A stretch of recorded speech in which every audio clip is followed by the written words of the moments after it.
안녕하십니까. 여기는 남산골 한옥마을 앞 정문입니다. 이 정문을 통과해서 지금은 안중근 의사 기념관이 있는 예전의 조선 신궁터까지 가보도록 하겠습니다. 앞에 남산골 한옥마을이라고 쓰여진 편액을 볼 수 있는데요. 이 정문을 통과하면 넓은 광장이 나타납니다. 예전에는 이곳을 청학골이라고 불러 한양도성 안의 아름다운 골짜기 5곳 중에 하나였다고 합니다. 한양도성 안의 아름다운 골짜기 5군데는 청계천 북쪽의 인왕동천, 백운동천, 삼청동천, 쌍계동천이 흐르는 계곡 4곳과 청계천의 남쪽으로는 이곳 남산의 청학골을 말하는 것이죠. 청학의 날라와 논이었다고 하여 청학골이라고 불렀다고 합니다.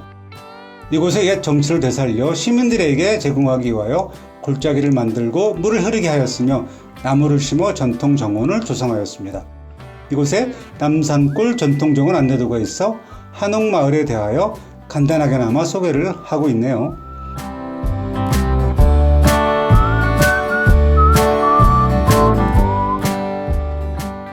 도성의 남쪽에 위치하고 있어 남산으로 불려왔다 라고 쓰여져 있습니다.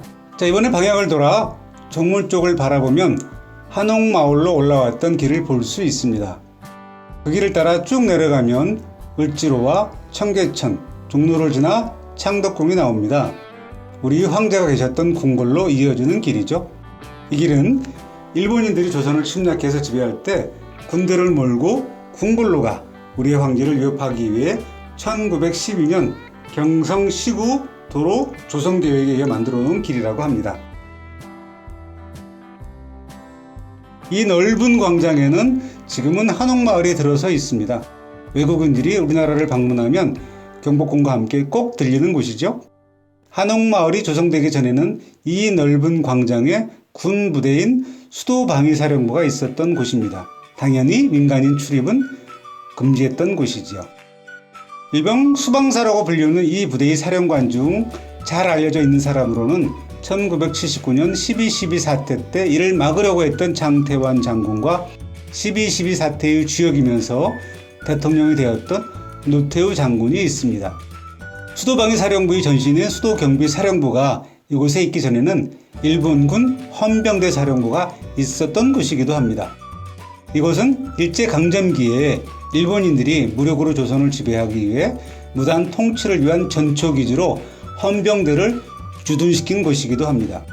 1919년 3월 1일 만세운동을 벌이던 조선 사람들을 무력으로 진압한 부대가 이 사령부에서 출동한 일본 헌병대였다고도 합니다. 이곳에 일본인들이 군대를 주둔하기 시작한 것은 1895년 을미사변 직후 일어난 을미의병을 진압하기 위해 한양도성 안 이곳에 군대를 주둔하기 시작하였다고 합니다. 이후 일제강점기에 일본 헌병대가 주둔하면서 헌병 통치로 조선을 지배했던 시기에 중심지 역할을 했던 역사의 현장이기도 합니다. 해방된 이후에는 군사시설 보호구역으로 수도경비사령부가 있었죠. 지금은 이곳에 한옥마을과 더불어 서울 남산 국악당이 있어 국악공연 등 축제를 진행하는 곳으로 운영하고 있습니다. 이곳에 한옥마을을 조성한 것은 1988년 고건 전 총리님이 서울시장으로 취임한 후 1989년부터 시작된 남산 제모습 찾기를 추진하면서 시작하였습니다. 먼저 이곳에 군부대를 남태령으로 이전하고 한옥마을을 조성하기 시작하여 1998년에 개장을 하여 오늘에 이르고 있습니다. 1989년부터 시작된 남산 제모습 찾기 사업으로는 남산에 있는 외국인 아파트의 철거와 예전의 중앙정보부인 국가안전기획부의 이전 및 수도방위사령부 이전을 들 수 있습니다.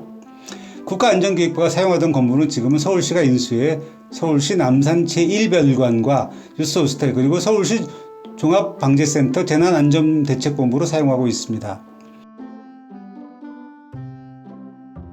자, 이 길을 쭉 따라가면 한옥마을 내에 있는 서울천년 타임캡슐 광장이 나옵니다. 자, 앞으로 가보겠습니다.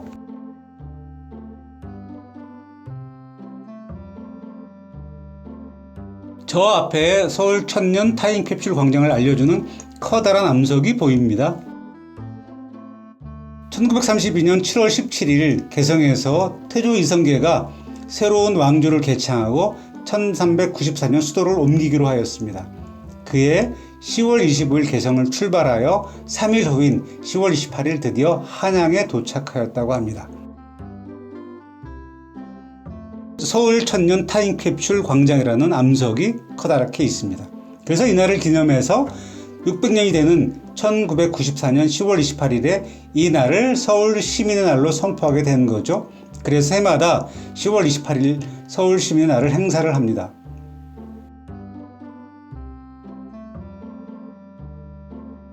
그때 600년이 되는 기념으로 600개의 유물을 담아 후손들에게 전하기 위해 만든 것이 서울 천년 타임캡슐이죠. 이 길을 따라 서울 천년 타임캡슐 광장 안으로 들어가 보겠습니다. 마치 성곽길을 따라 들어가는 느낌입니다.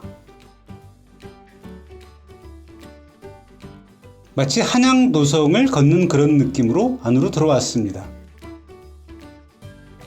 저 앞에 서울 천년 타임캡슐 사업에 대한 소개가 있네요.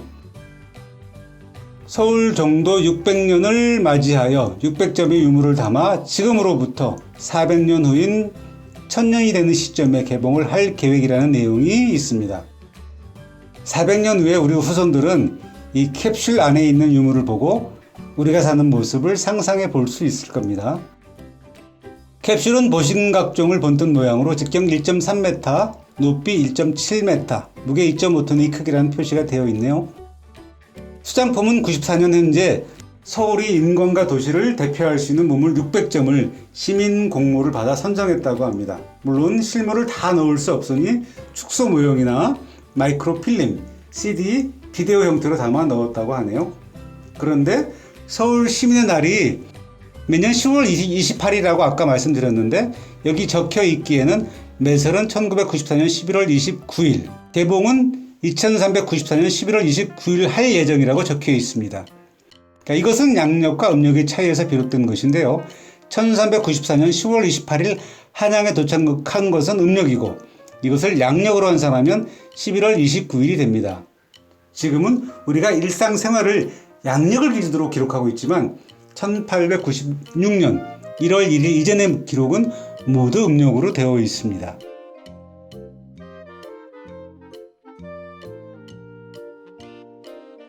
위에 축 서울 정도 600년이라고 쓰여져 있네요. 자, 들어가 보겠습니다.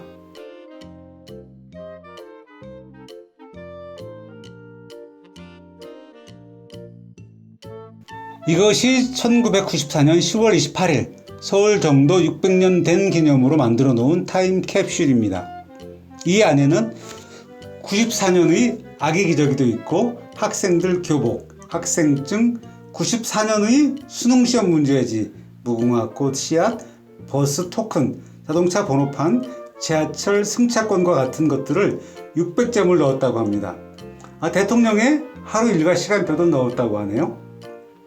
이 이외에는 세계 각 도시에서 온 축하 메시지가 적혀져 있습니다.